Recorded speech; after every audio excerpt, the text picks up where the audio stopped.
Akbar, Allahu Akbar. Khairul Tanjung terlahir dari pasangan Abdul Ghaffar Tanjung dan Halimah pada tanggal 18 Juni 1962. Anak kedua dari 6 bersaudara ini tumbuh besar di Gang Abu, kawasan batu tulis yang menjadi kantong kemiskinan di salah satu sudut kota Jakarta.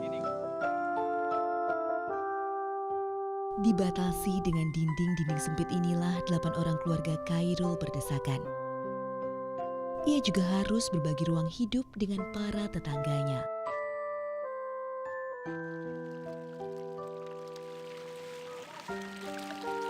Emang zaman ini lu hidup punya apa? Dasar orang udah tahu kebelet, rabit lo. Meskipun kemiskinan mendera keluarganya, tak sedikit pun mengecilkan semangat ayah dan ibunda tercintanya untuk memberikan pendidikan yang terbaik bagi Khairul dan kelima saudaranya. Di sebuah sekolah milik Belanda di Bilangan, Jakarta Pusat inilah Khairul mengenyam pendidikan dasar hingga ke tingkat lanjutan pertama. Sejak kecil, bakat dagang Khairul sudah mulai tumbuh. Ia kerap mencari tambahan uang saku dengan berjualan es mambo dan jajanan lainnya. Ia dulu dipanggil anak singkong, sebuah panggilan yang berarti anak kampung yang hidup sederhana, bahkan hidup dalam kemiskinan. Hai. Hai Rul. Hey, gimana bis kita untuk study tour besok? Gue udah cek di PO tempat bapak gue kerja. Suatu hari, Khairul ingin sekali ikut study tour dengan kawannya ke Yogyakarta. Namun, ia tak memiliki uang untuk membayar ongkos yang hanya Rp15.000. Tak kehabisan akal, ia pun membantu teman-teman SMP-nya untuk menyiapkan kendaraan study tour. Sayangnya, ia hanya mendapatkan Rp5.000 dari jerih payahnya itu. Ia pun urung ikut study tour karena uangnya tak cukup. Dengan berdalih adanya urusan keluarga, Khairul pun menyembunyikan kesedihannya dan melepas teman-temannya pergi.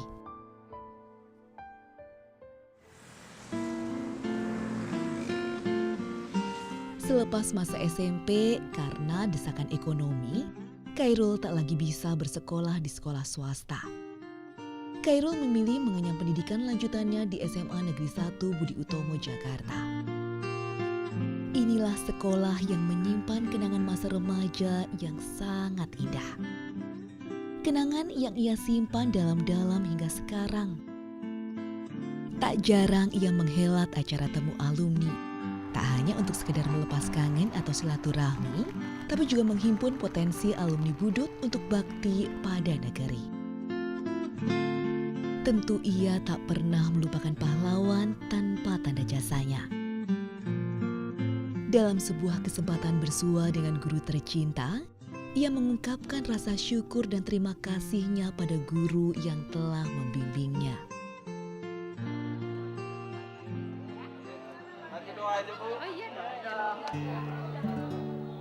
Saya dulu mungkin tidak sempat atau tidak pernah juga terpikir untuk mengucapkan terima kasih kepada bapak-bapak dan ibu sekalian. Oleh karenanya pada hari ini, ya, saya dengan segala kerendahan hati ingin menyampaikan rasa terima kasih saya sebesar-besarnya kepada bapak-bapak dan ibu sekalian. Mudah-mudahan amal dan kebaikan bapak-bapak dan ibu sekalian mendapatkan balasan dari Allah Subhanahu wa Ta'ala.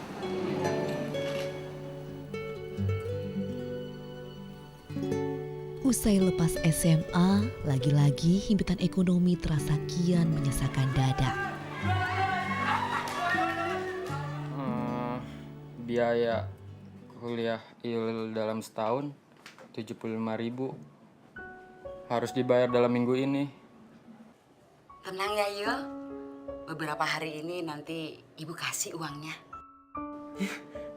Iya, udah kamu beres-beres dulu. Iya Pak. Berbekal uang dari menggadaikan kain halus kesayangan ibunda tercinta, Khairul akhirnya bisa duduk di bangku Fakultas Kedokteran Gigi Universitas Indonesia. Itu hasil dari ibu menggadaikan kain halus ibu. Peristiwa tersebut sontak menjadi tamparan besar di hidupnya. Sejak itulah terpatri keinginan dalam diri Khairul untuk bisa keluar dari pelik kemiskinan yang mengungkungnya. Rajin dan serius ya nak. Kepandaian Khairul melihat celah akan adanya peluang bisnis terasah dengan cepat di masa kuliah. Berapa kok? Makasih kok. Ini fotokopi ini berapa? Memanfaatkan rekanannya, Khairul memulai usaha fotokopi sebagai bisnis pertamanya. Gua kasih lo pego aja lah. Gimana? 150. Iya. Dari pendapatan bisnis yang dikelolanya ini, Khairul membiayai kuliahnya hingga menghantarkan dirinya menjadi mahasiswa teladan tingkat nasional dan meraih gelar dokter gigi di tahun 1987. Saya memulai usaha dari kampus. Kenapa? Karena di kampus itu saya ada. Mulailah dari sesuatu yang Anda bisa kontrol. Mulailah dari sesuatu yang Anda bisa pegang.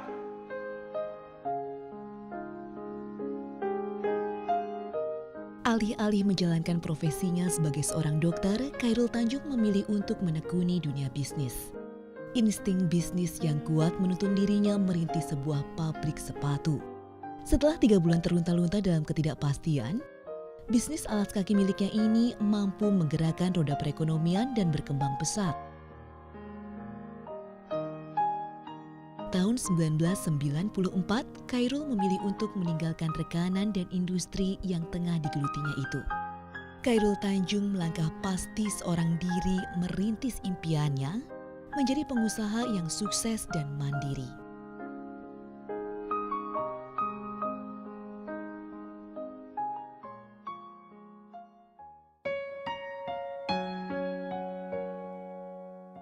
Di tahun yang sama, 1994, Khairul Tanjung menempatkan hatinya pada seorang gadis yang telah 2 tahun dekat dengannya.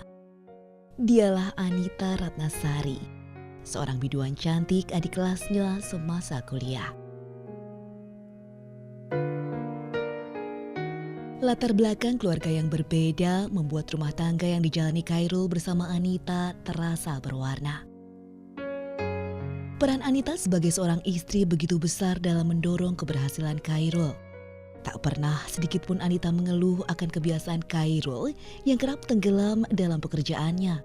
Di lubuk hatinya yang terdalam, Anita yakin suami terkasihnya Khairul melakukan yang terbaik untuk masa depan dirinya dan keluarganya. Sebuah perubahan besar terjadi di tahun 1996. Kelahiran putri pertamanya, Putri Indasari yang bersamaan dengan keluarnya keputusan kepemilikan Bank Mega atas namanya, menjadi berkah bagi keluarga kecil Khairul Tanjung. Meski kesibukan kerap menyita sebagian besar waktunya, namun saat di rumah, Khairul tak segan-segan turun langsung merawat anak-anaknya. Tak hanya seorang eksekutif bisnis yang piawai, Khairul Tanjung juga seorang sosok ayah yang hebat untuk kedua anaknya, Putri dan Putra. Saat senggang bersama kedua buah hatinya ini adalah saat-saat yang paling berharga dan selalu dinanti oleh Khairul. Berkat kasih sayang, dukungan dan perhatian dari istri dan kedua anak tercinta inilah, Khairul Tanjung kian termotivasi untuk terus melangkah maju.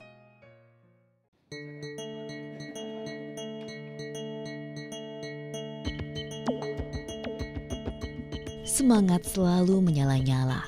Begitulah Khairul Tanjung. Sebagai seorang pengusaha, visioner, dan juga ketua Komite Ekonomi Nasional, setiap keputusan dan pergerakan Khairul kerap melahirkan inovasi yang mengguncang. CT Corp adalah bukti nyata buah manis dari kerja keras dan pemikiran bisnisnya yang cemerlang. Dalam banyak kesempatan, ia selalu mengawasi dan memberi motivasi bawahannya agar kompak dan memiliki esprit de corps. Proud terhadap the company di mana dia bekerja, work, ya, bangun spirit of militancy. Ya. Coba bayangkan, karena militan teroris mau bom bunuh diri, dia mau mati untuk tujuannya, itu militan. Ya. itu militan yang negatif. Kita mau militan yang positif. Dia nggak perlu mati buat perusahaannya. Saya nggak perlu minta sampai saat ini, sampai begitu. Cukup setengah mati aja.